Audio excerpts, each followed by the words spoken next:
Hello there my fellow holotable heroes and welcome to another Conquest video guide. You will be able to find this and all my other guides on my SWGOH Life website, so if you haven't seen it yet, go and check it out. There'll be a link in the description below. So I made it to Sector 5, like after the update. Definitely final boss in Sector 4 was easier. Not sure about what was before in Sector 5 because I never made it before the update, but probably it was more difficult looking at it. So we're going up against Veers. As you will see here, something is missing on General Veers' squad. I wonder if you will see what is missing here. I'll pause here. Take a guess, what's missing from this squad? Zetas. Zetas are missing. In Sector 5, Zetas are missing. Why? Shouldn't this be the most challenging one? Well, because if these guys would have Zetas like Piet and Veers, that would be lots of gaining turn meter whenever they gain a buff like Emperor's Trap.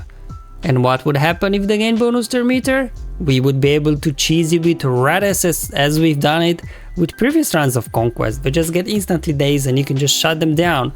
So my suspicion is, unless this is unintentional, hey, who knows, is that they wanted to make it more challenging by not allowing us to obviously just cheese it with Admiral Radis lead. Can even be like low gear Radis, you're just thinking for leadership and it will land days on these guys as soon as the battle starts.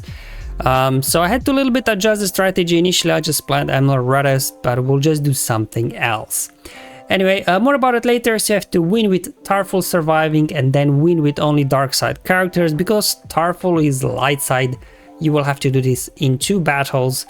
So first we'll take care of the Tarfful one. In terms of modifier, never ending ranks. Essentially they get 5 revives shared across the teams. So it's a little bit more than the usual 3, and yes, they are over prepared because, you know, why wouldn't they be? And so, and yet, as I said before, Admiral Radis kind of failed, so I decided to go, you know what, let's just try full Wookiee team. I've got Malak in there with Voluntary Vanguard. Again, data disc will be on screen once I hit the battle. So then he can keep putting fear on these guys, and obviously do make sure to use this particular Wookiee lineup, because all the remaining Wookiees are tanks, and we don't want them taunting, because I think with Tarfful there, they get a pre-taunt or something. We want that they solely focused on Malak. So let's go ahead, run the battle. Again, data discs on screen if you need them for reference. Just use pretty much, you know, what I've been running whole Conquest, the usual stuff. There we go. Getting a few hits on Malak. Okay, that's fine. Malak is hanging in there. I'm just gonna go ahead first drain Piet here. There we go. Let's go ahead and drain him. Almost got him the first time. You gotta be watch out for Dark Trooper. Dark Trooper hits pretty hard. Which of this one is the mass assist? This one. There we go. Okay, Malak's taunting like a champ. Let's get some blind out there. Just sure throw down an AoE. Oh, yeah, Chewie's AoE is quite deadly with this data this set. There we go. All the Endless ranks gone. I'm gonna get Piet out and I'm gonna just focus on Dark Trooper next because, you know, he can still do some damage here. There we go. Do another AoE, will that be enough? That's it, there we go. So actually Wookiees work pretty well here because, you know, Malak kind of kept these guys under control and they simply do not have turn meter train without their Zetas. And now of course we've got the dark side one. So this one just going in with Grievous. The reason why we're bringing in Django and Droideka, remember the damage immunity feat we have to do here. Now probably having Voluntary Vanguard was not the most clever idea here because then my Grievous has mark on him, so they almost took him out. So definitely if you are doing this team, make sure to remove that Voluntary Vanguard. But yeah, using Django there, he will start off with damage immunity if there's a Separatist in the leader, and then Droideka, he put damage immunity on himself. So that's why I'm bringing in this guy, just to make some progress towards obviously the damage immunity feat. And then the rest, obviously, you know, the turn meter train is rolling with all these data discs. That Grievous simply does not have issues taking care of these guys. There we go. Piet had enough. Range Trooper, last one standing. Oh, not for long. Django said, take this rocket to the face. And that completed for me both feats quite easily here versus mini boss. Again, not sure how difficult it was before the update because I didn't make it all the way here, but after the update is kind of what we would expect here from this one. Now we've come to the final boss in Sector 5, which is ATST, and I have to again give compliments here to CG for trying more and more, bringing us real boss battles rather than just kind of random stuff. Obviously we had Gamorreans, well, a little bit there, I guess a tricky one before the 2 fixes. We had Gamorreans, we had a Rancor, and even some of the other ones, like, you know, we had two bosses kind of together, Wampa Vader and then Palpatine Vader. That was a very nice one in Sector 4, I believe, where you have to appeal to the Vader's good side in him to help you defeat Palpatine. So I'm definitely liking kind of the direction that they are taking with these boss battles, as long as they are not over-tuned as they were before. Now for this one, I won't be able to do all the feats because I do not have Galactic Legend Leia, so I'll just do the other feat. Now before we get into the actual battle, I just want to show you I will be using consumables for this one, because without Galactic Legends it's quite a tough one. So what I've done was I equipped a med pack for some extra health so we can survive long enough. And then also I equipped this one that gives us some extra defense penetration so we can kill off ATST quickly before it wrecks you. Because you will see once we get to the modifiers, you know, it's kind of a ticking bomb.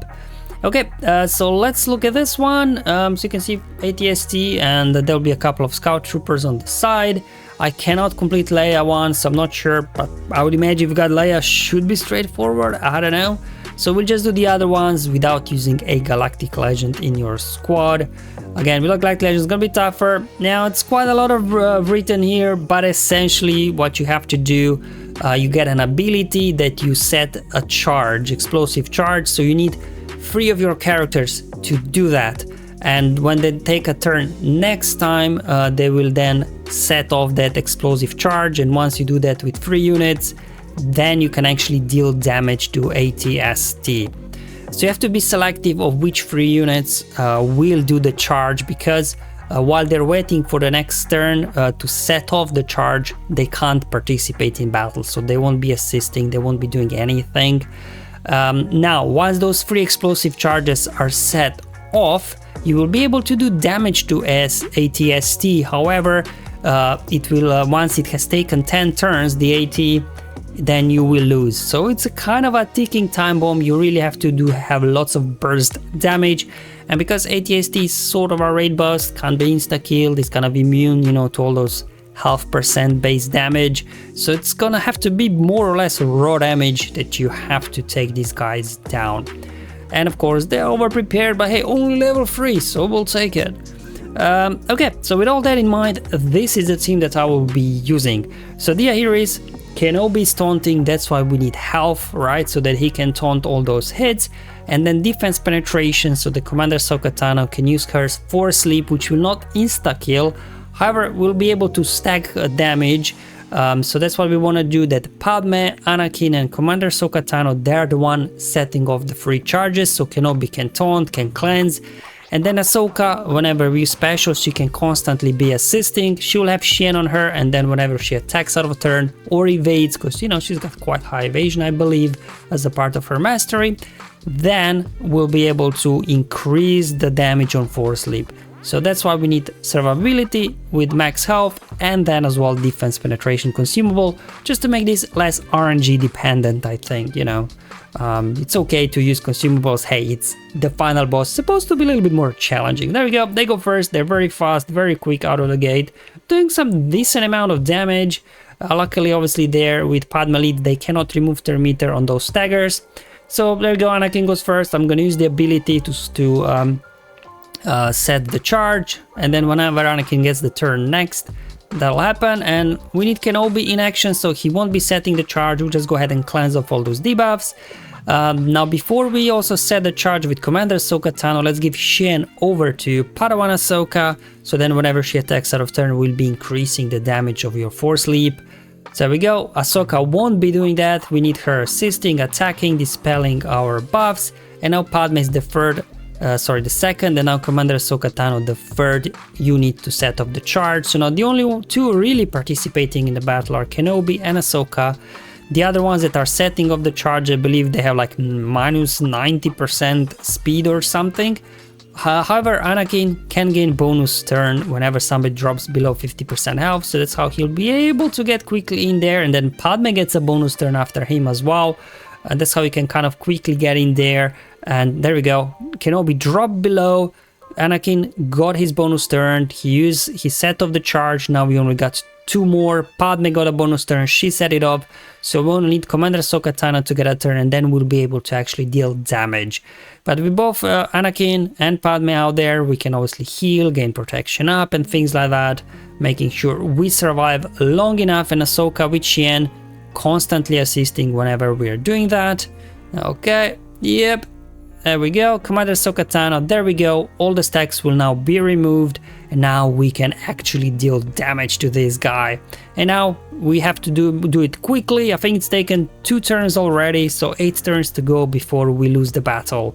There we go, decent hit there. Let's go ahead, maybe, I was like, you know what, let's go ahead take care of one of our Scout Troopers. It's not like Ahsoka will do a whole lot of damage.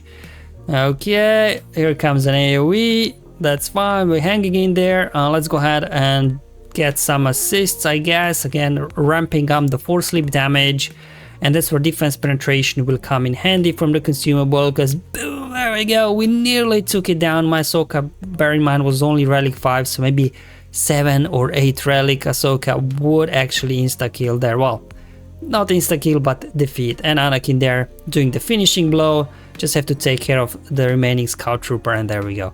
So definitely, like I said, you could probably do this without consumables, with maybe full stamina and high relics, but just to avoid RNG and wasting energy. Anyway, we got these consumables anyway for free, I think, or they're very cheap to get, so just decided to go ahead and do that. Easily completed here the size matters not feat, and that completes all the sectors. Finally now playing through sector feats, boss feats, so hopefully all these series of videos was helpful to you guys. So I have to now go back and actually retest some of those bosses, so be on the lookout for that video as well, and also, you know, do the global feats and finish off some of the sector feats. So gonna do another video kind of with those battles, farming feats on the data chrono, just to show you how I'm getting on with those as well.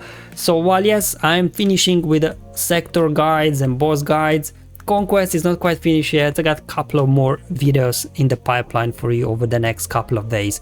So I'll see you then, but otherwise have fun, enjoy life, and may the RNG be with you, my friends.